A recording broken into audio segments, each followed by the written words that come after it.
আল্লাহ পাক আপনাকে ভালোবাসেন বলেই লক্ষ লক্ষ কোটি কোটি মানুষ এখন জেনা করছে। আজকের দিনে আপনি ওয়াজ মাহফিলে বসে আছেন। আল্লাহ পাক আপনাকে ভালোবাসেন বলেই আপনি আল্লাহকে সেজদা দেওয়ার তৌফিক পেয়েছেন। আপনি লা ইলাহা ইল্লাল্লাহ কালিমা শিখেছেন। আপনি এই যে কোরআন পড়তে শিখেছেন, কোরআন পড়ছেন, হাদিস পড়ছেন, নবীর দ্বীনের প্রতি মহব্বত আছে। আল্লাহ আপনাকে ভালোবাসেন বলেই হচ্ছে। কখন বুঝবেন আল্লাহ আপনাকে ভালোবাসে? যখন আল্লাহ পাকের অনুমোদিত কাজগুলো আপনার ভালো লাগবে। নামাজ পড়তে ভালো লাগছে, রোজা রাখতে ভালো লাগছে, কোরআন তেলাওয়াত করতে ভালো লাগছে, আল্লাহর জিকির করতে ভালো লাগছে, আলেম ওলামার সাথে থাকতে ভালো লাগছে। ঠিক আছে, আল্লাহর হালাল কাজগুলো যখন ভালো লাগবে বেশি বেশি, বুঝবেন আল্লাহ আপনাকে নির্ঘাত মহব্বত করেন। আর যখন আল্লাহ পাকের নিষেধগুলো, হারাম, মদ আমার ভালো লাগে না, জেনা ভালো লাগে না, আমার খারাপ জিনিস দেখতে ভালো লাগে না, খারাপ শুনতে ভালো লাগে না, বুঝবেন আল্লাহ আপনাকে ভালোবাসে।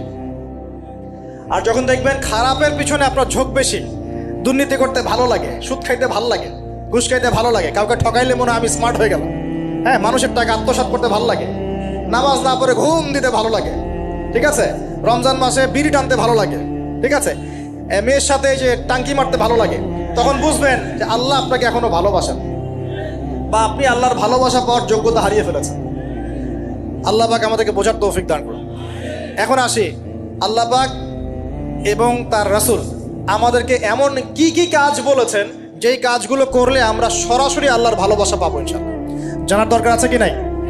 আমি অল্প কয়েকটা কাজ বলে শেষ করছি। এক নাম্বার, আল্লাহ এবং তার রাসূল আমাদেরকে জানিয়েছেন আমরা যদি তাওহীদের উপর থাকতে পারি, একত্ববাদ, লা ইলাহা ইল্লাল্লাহ, আল্লাহর ভালোবাসা পাবো ইনশাআল্লাহ।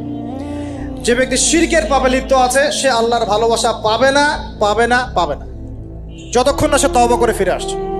অতএব আল্লাহর ভালোবাসা পাওয়ার জন্য এক নম্বর কাজ কি ভাই? আল্লাহর তাওহীদের কালিমা লা ইলাহা ইল্লাল্লাহ এর উপর থাকা, শিরক বাদ দেওয়া। শিরক সম্পর্কে জানার জন্য একটা বই পড়েন, কিতাবুত তাওহীদ। কি নাম বললাম? কিতাবুত তাওহীদ। একটাই পড়েন, দেখবেন ইনশাআল্লাহ শিরক কাকে বলে, কত প্রকার, কি কোন কোন কাজ করলে শিরক হয় সব জানতে পারবেন ইনশাআল্লাহ। এই বইটা একটু কঠিন, এই বইটার ব্যাখ্যা বের হয়েছে, ব্যাখ্যা যুক্ত বই কিনবেন এবং যেগুলো বুঝবেন না ওলামায়ে কেরামকে জিজ্ঞাসা করবেন, কারণ সবগুলো কিন্তু বুঝতে পারবেন। এক নাম্বার। দুই, নবী সাল্লাল্লাহু আলাইহি ওয়াসাল্লামের অনুসরণ করলে আল্লাহ আমাদেরকে ভালোবাসবেন। দলিল, আল্লাহ পাক সূরা আলে ইমরানের মধ্যে বলছেন 31 নম্বর আয়াতে আল্লাহ বলছেন, কুল, হে নবী আপনি বলে দিন, ইন কুনতুম তুহিব্বুনাল্লাহ, তোমরা যদি, হে আদম সন্তান, হে উম্মতে মুহাম্মাদি, তোমরা যদি আল্লাহর ভালোবাসা পেতে চাও, ফাত্তাবিউনি, তোমরা আমাকে অনুসরণ করো। কাকে? আমাকে বলতে কাকে? রাসূলুল্লাহ সাল্লাল্লাহু আলাইহি ওয়াসাল্লামকে। তাহলে কি হবে? ইউহিব্বুকুমুল্লাহ, আল্লাহ পাকও তোমাদেরকে ভালোবাসবেন। বলে সুবহানাল্লাহ, আল্লাহ আমাকে ভালোবাসবেন ইনশাআল্লাহ। আর কি? ইয়াগফির লাকুম যুনুবাকুম, আল্লাহ পাক তোমাদের সমস্ত গুনাহ মাফ করে দিবেন। আল্লাহু গফুরুর রহিম, আল্লাহ পাক পরম করুণাময়, অসীম দয়ালু। তার মানে আল্লাহকে পাওয়ার, আল্লাহর ভালোবাসা পাওয়ার দুই নাম্বার কি মাধ্যম? নবী সাল্লাল্লাহু আলাইহি ওয়াসাল্লামের সুন্নত অনুযায়ী জীবন করা। ভাই শুরু করব কোত্থেকে? শুরু করবেন চেহারা থেকে। কোত্থেকে? চেহারায় দাড়ি ছেড়ে দিব ইনশাআল্লাহ, রাজি আছি তো? গোফ ছোট করে ফেলবো ইনশাআল্লাহ, রাজি আছি তো ইনশাআল্লাহ? চেহারায় সেজদার দাগ থাকবে ইনশাআল্লাহ, তার মানে নামাজি হতে হবে, ঠিক আছে? পোশাক পরিচ্ছেদ হবে রাসূলুল্লাহ সাল্লাল্লাহু আলাইহি ওয়াসাল্লামের মতো, ঢিলে ঢালা মুত্তাকিদের পোশাক। চুল হবে কার মতো? মেসি নেইমারের মতো নাকি রাসূলুল্লাহ সাল্লাল্লাহু আলাইহি ওয়াসাল্লামের মতো?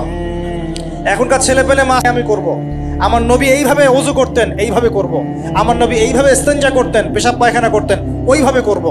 এই যে এখনকার ইংলিশ টয়লেট, এই ইংলিশ টয়লেটে বসে নবীর মতো ইস্তেনজা করা যায় না। যাবে?